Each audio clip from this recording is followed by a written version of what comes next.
Giza plateau Egypt. The great pyramid दुनिया का सबसे बड़ा रहस्यमय स्ट्रक्चर। ये प्राचीन दुनिया के 7 अजूबों में से एकमात्र बचा हुआ अजूबा है और इसके निर्माण स्ट्रक्चर के बारे में काफ़ी ज़्यादा थ्योरीज या कहें तो कॉम्प्लेक्स थ्योरीज और वियर्ड थ्योरीज भी एग्जिस्ट करती हैं। So let's go deep into that. जब से ग्रेट पिरामिड की पहली रिसर्च इजिप्ट में की गई है तभी से रिसर्चर इसमें लगी मैथ्स, इसमें यूज़ किए गए मेजरमेंट्स और इसकी प्लेसमेंट से काफ़ी इम्प्रेस हुए हैं। द ग्रेट पिरामिड का अलाइनमेंट ट्रू नॉर्थ के साथ 360 डिग्री के अंतर में है, जो इसे अर्थ पर किसी भी और स्ट्रक्चर से ज़्यादा एक्यूरेट बनाता है। ग्रेट पिरामिड का ना सिर्फ कार्डिनल पॉइंट्स के साथ परफेक्ट अलाइनमेंट है, बल्कि अर्थ पर इसका प्लेसमेंट भी ऐसा लगता है कि मानो जानबूझकर चुना गया हो। और दोस्तों 1925 में ग्रेट पिरामिड का पहला सही सर्वे होने के बाद से ही मैथमेटिशियंस और रिसर्चर्स ने इसके डिज़ाइन में जियोडेटिक इंफॉर्मेशन यानी अर्थ के मेजरमेंट्स और रिप्रेजेंटेशन से जुड़ी इंफॉर्मेशंस के इम्पोर्टेंट कनेक्शन भी खोजे हैं। ग्रेट पिरामिड के पेरीमीटर की लेंथ और ब्रेथ के मेजरमेंट्स इक्वेटर के लैटिट्यूड और लॉन्गिट्यूड के एग्जैक्ट फ्रैक्शंस के साथ कॉरस्पॉन्ड करते हैं। साथ ही इक्वेटर से पोल तक के मेजरमेंट के साथ भी ये कॉरस्पॉन्ड कर रहे हैं, जो इसे नॉर्दर्न हेमिस्फीयर का एक स्केल मॉडल बनाता है। हाल ही में सैटेलाइट टेक्नोलॉजी का यूज करके रिसर्चर ने इसके डिजाइन में एक और एडवांस फॉर्मूला ढूंढ लिया है। If you take the location of the Great Pyramid as a coordinate, this number sequence of this coordinate matches exactly the speed of light traveling through space, measured in meters per second. This is amazing stuff.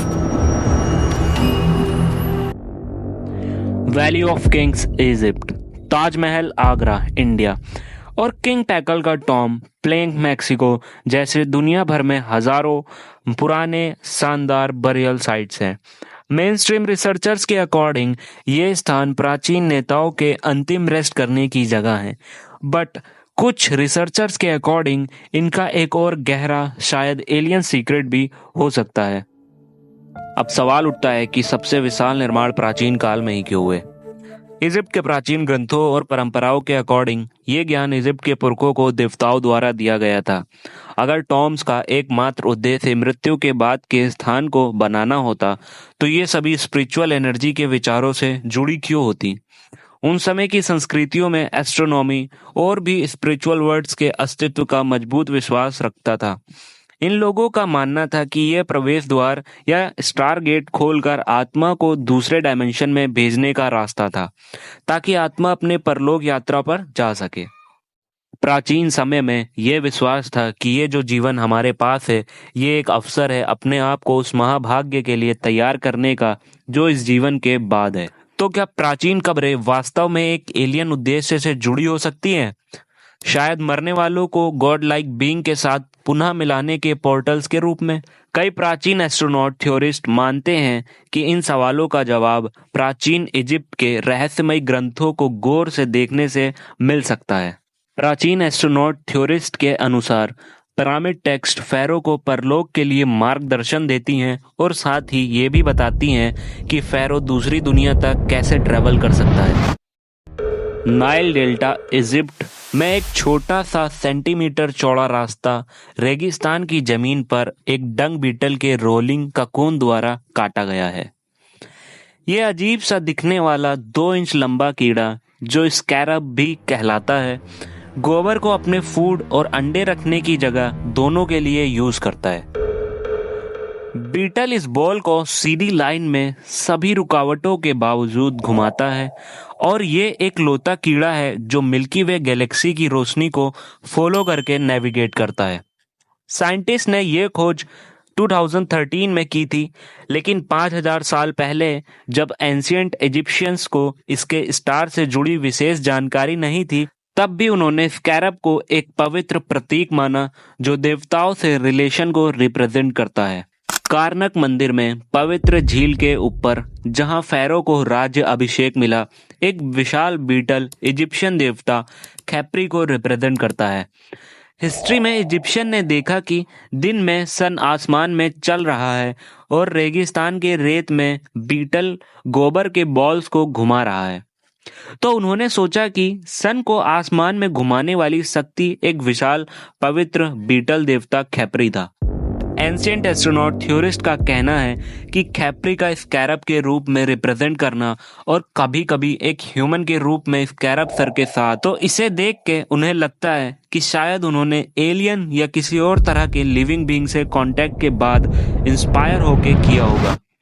Ancient Egyptians अपनी history को countless दीवारों पर तराशने में बहुत proud महसूस करते थे और प्राचीन एस्ट्रोनॉट थ्योरी के अकॉर्डिंग हम सबका जन्म एक जानबूझकर हुए जीन के म्यूटेशन से हुआ था।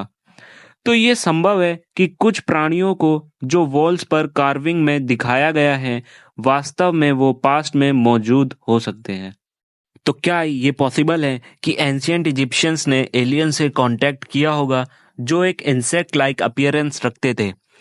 प्राचीन एस्ट्रोनॉट थ्योरिस्ट का कहना है हाँ, और वो इस बात को भी सबूत के रूप में देखते हैं कि इजिप्शियंस का स्कैरब के प्रति ऑब्सेशन उनके फ्यूनरल राइट्स तक बढ़ गया था। मैक्सिमम एंशिएंट एस्ट्रोनॉट थ्योरिस्ट ये मानते हैं कि इजिप्शियन गॉड वास्तव में एक्स्ट्रा टेरेस्ट्रियल विजिटर्स थे। बहुत से लोग ये सोचते हैं कि क्या इजिप्शियन के फेमस गॉड ओसाइरिस मांस और खून से बने भी थे, बट आखिर लोग ऐसा सोचते क्यों हैं? तो चलिए देखते हैं। ओसाइरिस के साथ जुड़ी सबसे मशहूर कहानी यह है कि उससे जलने वाले उसी के भाई सेत ने उसके शरीर के टुकड़े टुकड़े कर दिए थे। सेत ने गुस्से में आकर उसकी डेड बॉडी को 14 टुकड़ों में काट दिया, लेकिन ओसाइरिस की वफादार पत्नी आइसिस ने दूर दूर तक ढूंढकर उन टुकड़ों को इकट्ठा किया और उसको दोबारा जिंदा किया था।